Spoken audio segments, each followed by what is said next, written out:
नमस्कार, मैं हूँ विनीता। आज आपके पास फिर उपस्थित हुई हूँ एक नई जानकारी के साथ, नई प्रैक्टिकल खोज के साथ। और आए दिन जो मैं देख रही हूँ और आप लोग भी सुनते होंगे, आए दिन न्यूज़पेपर में सुनते हैं, आसपास भी घटनाएं घटित हो रही हैं, उनके बारे में आपको जानकारी दे रही हूँ।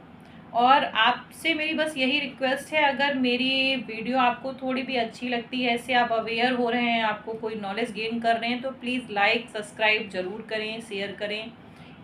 इससे मनोबल बढ़ता है हमारा। मैं आपको आज 304 बी दहेज हत्या के बारे में बताना चाहूँगी, जो कि नए सेक्शन में सेक्शन जो 80 है उसमें दहेज हत्या को डिफाइन किया गया है, बीएनएस को। दहेज हत्या क्या है, पहले हम इससे पीछे चलेंगे तो 498 ए जो नई आईपीसी 85 में डिफाइन की गई है। क्रूअल्टी क्या होती है? क्रूरता। क्रूरता शब्द में इतनी सारी चीज़ें छिपी हुई हैं कि उसमें ये आफ्टर मैरिज जो डाउरी डेथ होती हैं उसी से कनेक्ट होके सेक्शंस चलते हैं 85 और 80। डाउरी डेथ एक बहुत ही जघन्य अपराध है, लेकिन यहाँ पर आज का समय क्या देखा जा रहा है कि 306 आत्महत्या जितनी हो रही हैं उसे डाउरी डेथ 304 बी में हम लेके जाते थे पुराने आईपीसी में, अब हम 80 में ले इसमें एफआईआर होती है। यहाँ पर जो मैं केस आपको बताने जा रही हूँ ये हमारा खुद का प्रैक्टिकल का केस है, जिसमें एक लोकल का केस था। एक महिला की शादी होती है जहाँ पर 3 भाई होते हैं और ससुर होता है, उसके घर में सास नहीं होती है। यहाँ पर संपन्न घर होता है, पिता पुलिस में होते हैं, 3 उनके बेटे होते हैं और उनकी सास नहीं होती है लड़की की, तो वहाँ पर उसकी शादी होती है। जो बड़ा बेटा है वो कुछ कर नहीं रहा होता है, छोटे जो 2 बेटे होते हैं वो पढ़ाई की तैयारी कर रहे होते हैं। लड़की की शादी होती है, वो उस घर में जाती है। जाहिर सी बात है कि पिता अकेले कमाने वाला पुलिस में था और वो ही पूरे घर के खर्चे को देखता था। अब बहू, बेटे और 2 बेटे और की जिम्मेदारी उनके ऊपर थी। ये बेटी उस घर में जाती है। शादी के 1.5 साल बाद उसको एक बेटी होती है और बेटी के बाद उनका जीवन यापन जैसे भी हल्की फुल्की नोक झोंक तो पति पत्नी में होती है, वो चलती होगी और वहाँ वो चलती रहती थी। वो बात सिर्फ थी घूमने फिरने को लेकर, उनके आपस में कभी मतभेद हो जाते थे, अदरवाइज वो अपने घर में खुश थी। यहाँ पर क्या होता है कि शादी के 3.5 साल बाद लड़की आपस में पति पत्नी की फिर से कोई नोक-झोंक हुई होगी किसी बात को लेकर, और लड़की क्या करती है, सुसाइड कर लेती है, आत्महत्या कर लेती है। और आत्महत्या की जैसी ही खबर मायके में लगती है, आनन-फानन में वो आते हैं और एक मुकदमा लिखाते हैं 304 बी दहेज हत्या का। दहेज हत्या का मैं एक चीज़ कहूँगी कि हम आवेश में, गुस्से में, बदले की भावना में आकर तुरंत एक ऐसा कदम उठाते हैं जहाँ एक लड़के का पूरा परिवार बहुत बुरी तरीके से टूट जाता है। और हमारे यहाँ कहते हैं कि कानून को वो मजाक बनाए हुए हैं कि आपने एक बार एफआईआर लिखा दिया तो आप ये नहीं जानते हैं आपने किसी के भविष्य को बिल्कुल बिगाड़ने के साथ नरक में पहुंचा दिया, मैं ये कहूँगी। क्योंकि एक बार एफआईआर होने के बाद आप ये नहीं उसको बदल नहीं सकते हैं कि सच को आपने गलत तरीके से प्रेजेंट किया और किसी का फ्यूचर खराब कर दिया। मैं यहाँ उसी तथ्य को प्रेजेंट करूँगी। यहाँ पर क्या होता है कि जैसे ही उनको खबर लगती है बेटी ने सुसाइड कर ली, पिता 304 भी दहेज हत्या में एफआईआर कराते हैं। एफआईआर होती है और मुकदमा ट्रायल पे चलता है, लड़का जेल चला जाता है। 2 भाई जो उसके छोटे होते हैं उनका भी नाम लिखा होता है, क्योंकि पिताजी उनके ऑलरेडी पुलिस में थे तो वो ऑन ड्यूटी थे, उनका नाम नहीं था। और इन तीनों भाइयों का था कि घर में लड़ाई हुई और इन लोगों ने उसको डाउरी के लिए प्रताड़ना देते थे और डाउरी डेथ में उसने सुसाइड आत्महत्या कर ली। क्या होता है कि जब ये एफआईआर हुई और लड़का 1.5 साल के लिए जेल चला जाता है, मामला ट्रायल पे आता है।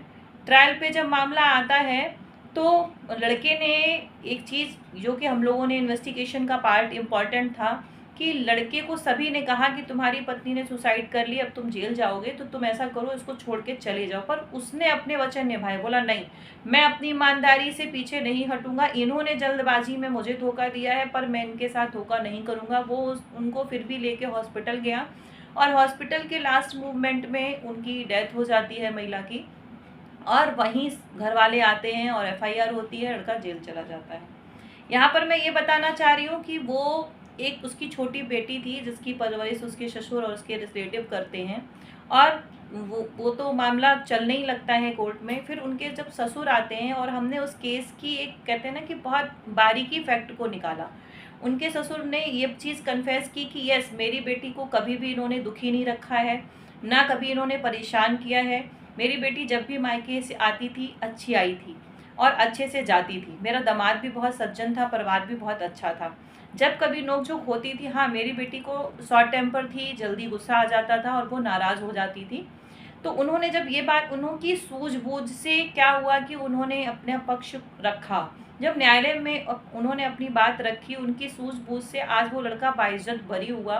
तो मैं ये कहूँगी कि आज का टाइम इतना ख़राब चल रहा है कि महिलाएँ अपनी छोटी-सी माँग या छोटी-सी नोक-झोंक को एक बड़ा रूप स्वरूप दे देती है, जिससे 2 परिवार बर्बाद होते हैं। मायके वाले भी एक अपना इंसान खोते हैं, अपनी बेटी खोते हैं, वो जीवन भर उस दुःख को झेलते हैं और जिस घर में वो जाती हैं ससुराल में, वहाँ भी पति से लेकर जितने भी अन्य मेंबर हैं, वो भी इसका शिकार होते हैं और वो भी उस कष्ट को जीवन भर झेलते हैं। तो मैं यहाँ सिर्फ ये कहना चाह रही हूँ, क्रूअल्टी शब्द को समझिए। 498 ए जो पुरानी आईपीसी में था, सेक्शन 85 क्या कहता है? किसी महिला को आप दहेज के लिए परेशान करते हैं, उसको प्रताड़ना देते हैं और प्रताड़ना के साथ उसको मानसिक प्रताड़नाएँ भी देते हैं। ज़रूरी नहीं है कि आप मारपीट करें या और भी स्टेप होते हैं उसके, आप उसको ही प्रेज़ेंट करें। क्रूअल्टी के साथ बहुत सारी मेंटली भी आ सकती है, फिज़िकली भी आ सकती है और इनडायरेक्ट वे पे उसके कई कंडीशंस हो सकते हैं। जैसा कि डेफिनिशंस कहता है कि हम किसी मूल्यवान प्रतिभू को प्राप्त करने के लिए भी उसको बार-बार टॉर्चर करें या उससे डिमांड करें। पति या पति के नातेदार के द्वारा कुछ माँग की जाती है, जिसको पूरा न करने पर उसको आए दिन ताने दिए जाते हैं। ये सारी चीज़ें 498 में आती हैं। डाउरी डेथ की अगर मैं बात करूँ सेक्शन 80 की, तो सेक्शन 80 कहता है कि कोई भी विवाहिता महिला जो 7 साल के अंदर उसकी मृत्यु हुई हो, दाह का मतलब होता है आग से, अग्नि से मरी हो या आग लगा के मरी हो। उसके बाद दिया गया है कि अगर पति या पति के नातेदार द्वारा अनर्गल कोई प्रेशर या उसको इतना प्रताड़ित किया गया है कि उसने आत्महत्या करने का प्रयास किया या आत्महत्या कर ली, यहाँ तक कि उसको ज़रूरी नहीं है कि यहाँ पर एक इम्पॉर्टेंट एलिमेंट्स की अगर मैं बात करूँगी तो यहाँ पर ज़रूरी नहीं है कि मारपीट किया जाए, कि उसके मारपीट या बॉडी पे निशान ही हो। आपने उसको इतनी प्रताड़ना दी कि उसने सुसाइड कर ली। इसका एक ये भी इम्पॉर्टेंट फैक्ट है। ज़रूरी नहीं है कि आप उसके साथ फिज़िकली हार्म पहुँचाएँ, उसको मारपीट करें।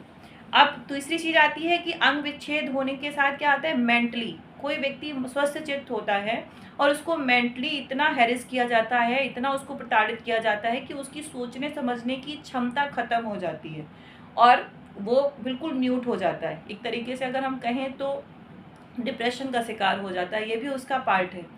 अब यहाँ पर ये सारी चीज़ें जब एक साथ मिलती हैं तो वो डाउरी डेथ में कंप्लेंट दर्ज होती है और यहाँ पर ये भी एक कई एलिमेंट्स ये भी देखे गए हैं कि कभी-कभी ऐसा पाया नहीं जाता है, पर कंसील किया जाता है। बहुत सी चीज़ें तथ्य छुपाई जाती हैं, छुपा के और एफआईआर हो जाती हैं, जिससे घर तो बर्बाद होते ही हैं, समाज को भी एक नई चीज़ मिल रही है।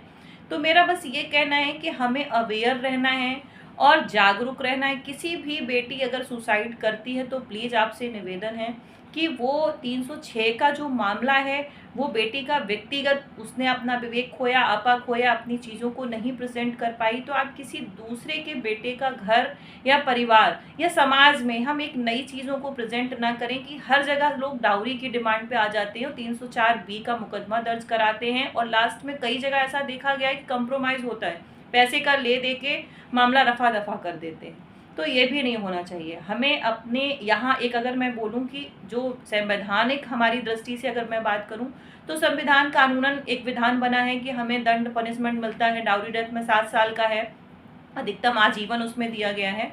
लेकिन अगर हम भागवतिक दृष्टि से देखें तो वहाँ पे भी हम दंड के अपराधी हैं, क्योंकि हम एक नया बीज बो रहे हैं। किसी के साथ अगर हम कोई गलत काम करते हैं या गलत तरीके से किसी को दंड दिलाते हैं, उसको फँसाते हैं, तो हमें भागवतिक दृष्टि से भी उसका दंड भोगना पड़ता है, जिसको बोलते हैं कर्मास। कर्मास हमेशा रिटर्न आते हैं, क्योंकि हम जो भी कर्म करते हैं वो आज नहीं कल हमें परेशान करते हैं और आगे चल के हमें उसका फल भोगना पड़ता है।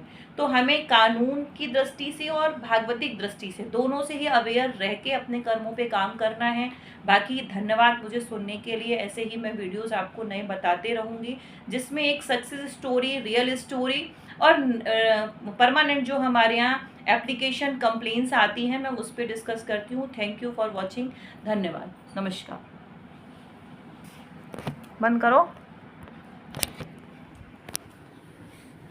क्या करो यार, बीच में तो हम भूल गए थे।